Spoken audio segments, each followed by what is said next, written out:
Hey guys, thanks for watching the video. Give you a quick walk around while I catch you up on the history I know about the car. I work for the TV show Motor Week. So one of my duties is archiving and uploading all the retro reviews on our channel. So 80s, 90s, early 2000s cars are my passion. And I bought this car from a coworker.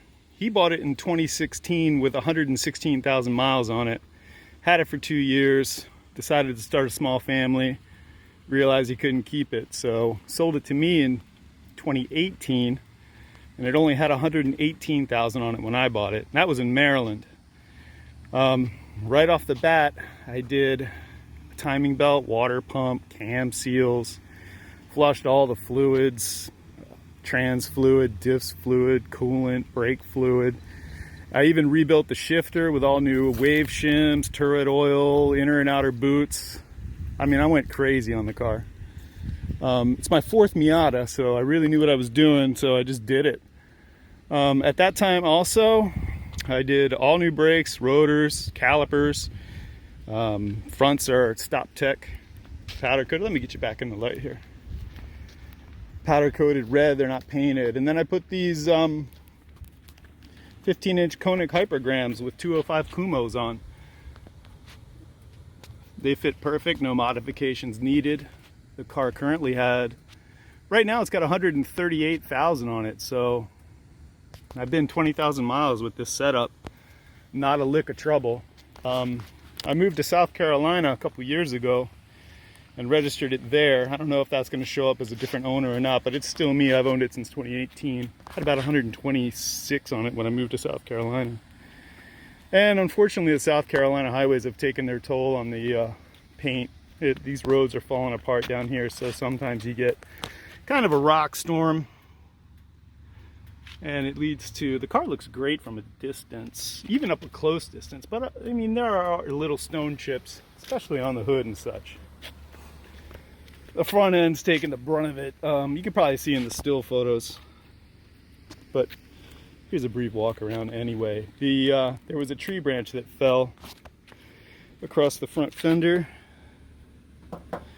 and the hood, and it took a chip of paint out of the power dome here, so I just kind of sanded that down and put some wrinkle paint on there, all the while trying to find a hood to replace it with, but just never really hunted one down good enough.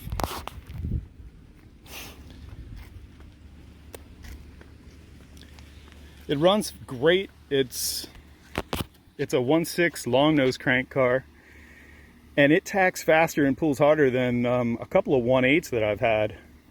It's really been well cared for. I run Rotella, Shell Rotella 540 in there, and that takes care of any slight lifter tick that ever may come around.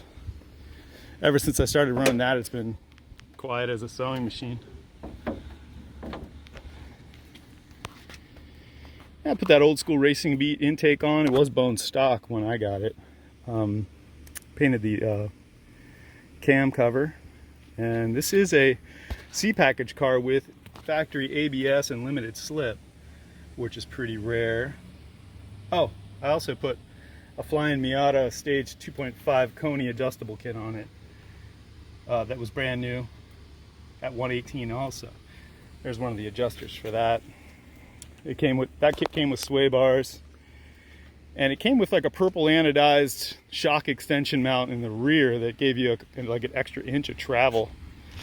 So I've got it dialed to the softest setting at the moment, and it just soaks everything up.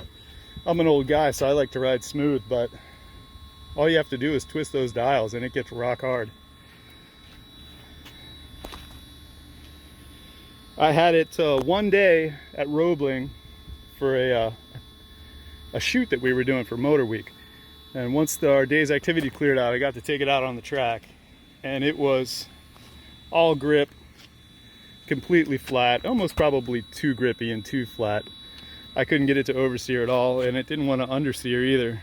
On the street, I've never come close to losing traction, and I drive it enthusiastically for sure.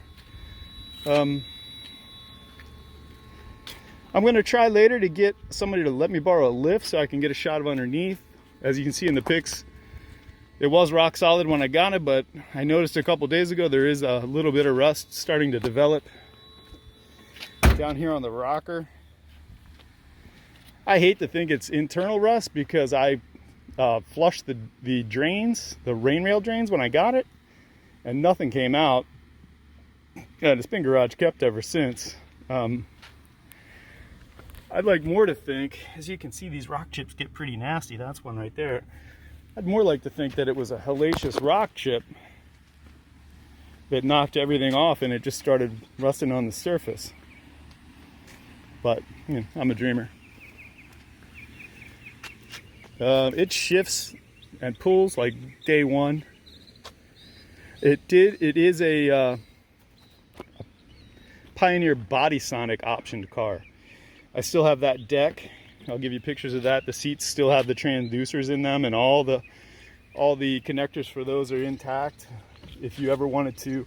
The problem with the Bodysonic is the CD player worked intermittently, so I was just rocking the tape deck because I had a couple awesome cassettes, and that took a crap on me, so I pulled it out. I still have it. If you wanted to rebuild it, it's a silver-faced unit. It was a pretty expensive option in '93. And those transducers, they don't emit any sound, but they replicate bass by transmitting vibration. So it feels like you're pumping 12s in the trunk, but you're really not. It's an awesome feature. That comes with it. Let's see. Coolant was brand new. Brake fluid was flushed.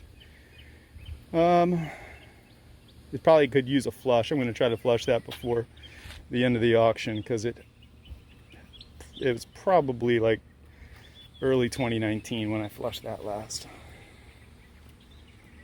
That's it. Look for more videos. I'm going to try to get underneath and show you, and I'm going to try to get some drive-bys and stuff.